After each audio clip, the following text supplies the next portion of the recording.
ఓం శ్రీ సుబ్రహ్మణ్యేశ్వరాయ నమః. నమోస్తు సర్పేభ్యో ఏకే చ పృథివీ ఏ మనో అంతరిక్షే దివి తేభ్యో సర్పేభ్యో నమః.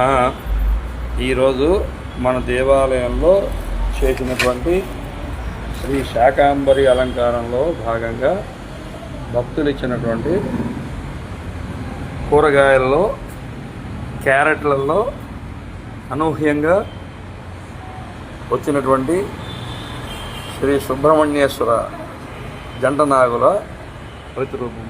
ఇది న్యాచురల్ అండి. కాస్త పూజ చేసి అలంకారం చేయడం వల్ల కుంకుమల పసులు కనబడుతుంది. ఓం సుబ్రహ్మణ్యేశ్వరాయ నమః.